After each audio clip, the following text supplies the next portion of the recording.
Hello, beautiful people. Welcome to my channel, Become the Disruptor. My name is Magda. I'm a qualified trauma-informed therapist.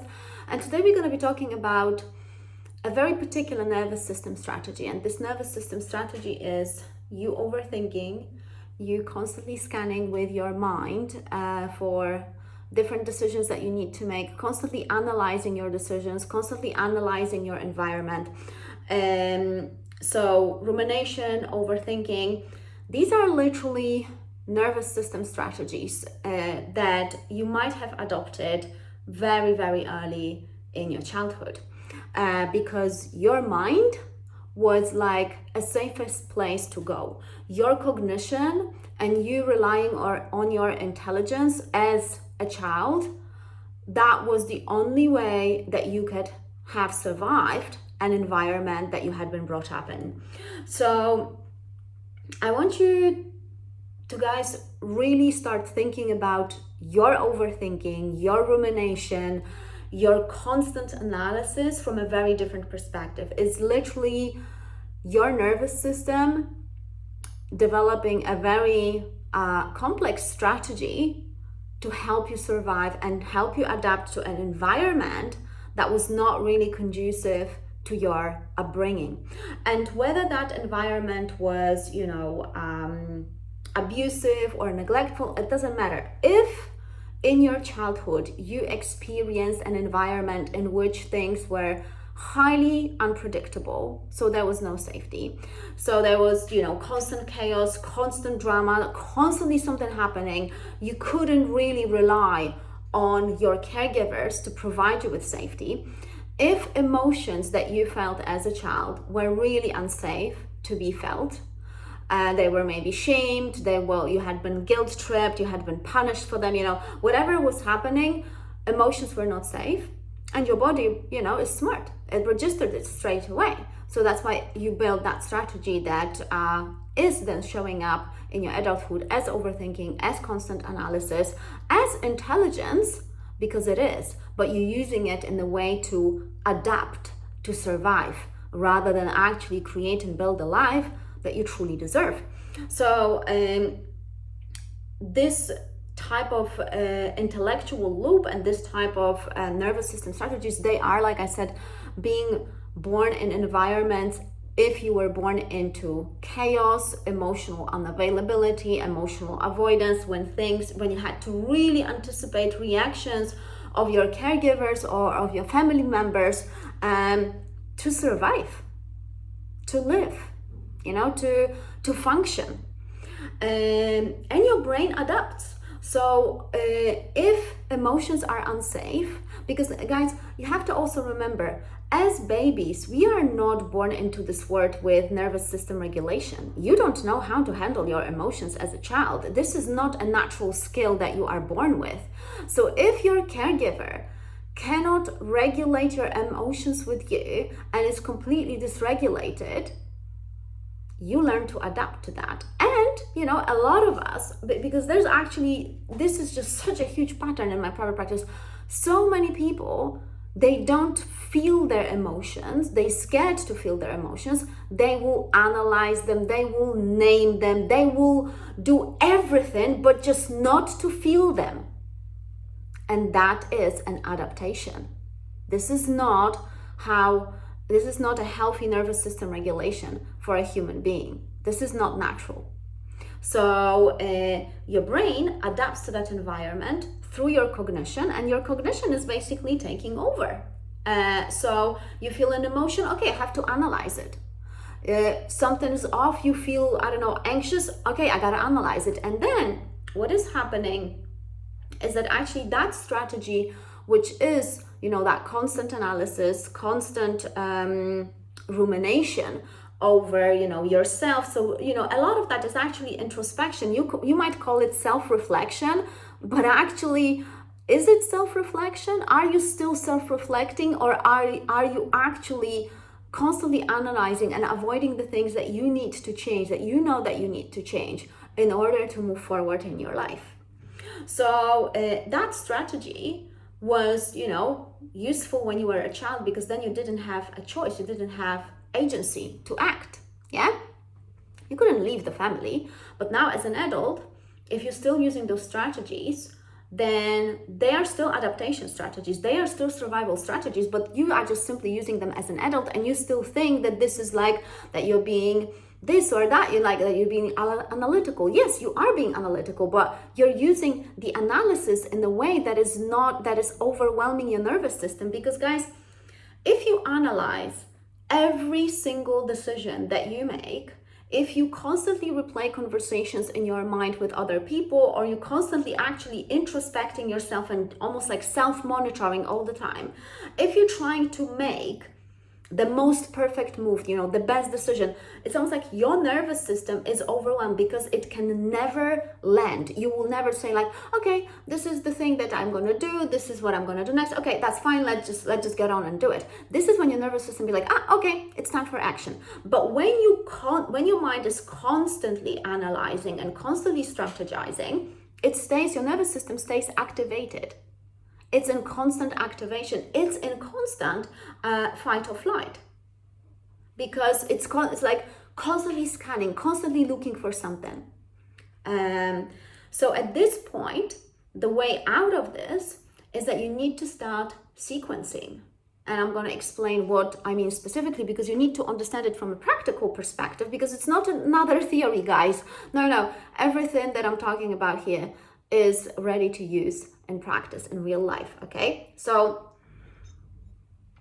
a lot of people think that you need to understand more, that you need to analyze more before you act. No, guys. This is something, or you have to, it's almost like you then building a bridge. Okay, I'm not gonna act, I'm gonna affirm for the best outcome, or whatever is the new trend in psychology or therapy or manifestation or coaching. You use that as a bridge, but you just gotta start acting. You're literally, whenever you are postponing an action that you know that you gotta do, you are putting your nervous system on freeze. And your nervous system can never almost like go into parasympathetic to rest and digest. Because you're either running those, scenarios, which is fight or flight, or you're postponing an action and you're just like, I don't know what to do, because your brain is running 10 decisions, 25 different variables, and 50 different possibilities all at once. Your nervous system gets overwhelmed with that. So your mind, that adaptation of your mind is actually now overwhelming your nervous system. So it's almost like it was a nervous system strategy to survive in your childhood, but now it's actually causing your nervous system to get really overwhelmed. So it freezes then. So when you have 10 decisions and you think like, oh, gotta do this and this and this and that, do you? Do you really? Logically? From an external perspective, do you really need to make 10 different decisions in the next 10 minutes or during this day? Do you really need to know about 50 different possibilities? Because again, if your mind is running the show, and the show is, called We Are Still Surviving, and this is the survival strategy from childhood, then your nervous system will be constantly freezing and you're not going to be moving forward. So it's not that you're like incapable of acting. No, it's just like there's no order to that. And this is why at this point, going to the therapist who will be introducing you to new models, who will be philosophizing and analyzing and insighting with you, that is just, guys, avoidance. If you found a therapist who is a brilliant philosopher, great. Do the philosophizing after you heal, please. This is not, it's like during the healing, philosophizing is almost like it's a postponement of action. And I'm not saying not to think about before you act, of course, 100%. But what a lot of you are doing is that you're using the brilliance of your mind to avoid the action that you do know you gotta take. And this action is gonna be very uncomfortable for you, because it means that it's gonna be uncertain. There will be uncertain, because your mind with all these, scenarios and loops, it just creates certainty. Like literally, even though there will be 50 different possibilities, your the certainty is like, I am overwhelmed again. I cannot do this. This is certainty. Uncertainty is like acting.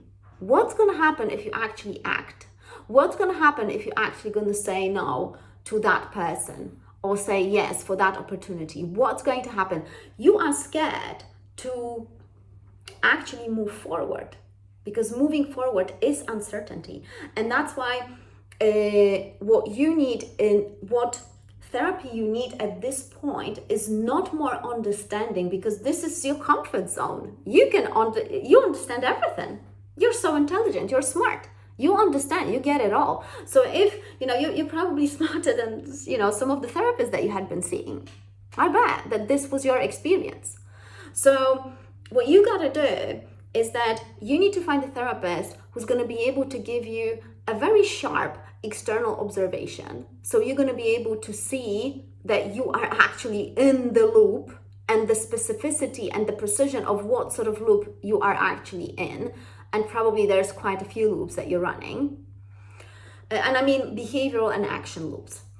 So you need external observation. You need someone to teach you how to regulate your nervous system so you can absorb the consequences of these new actions that you're going to be taking.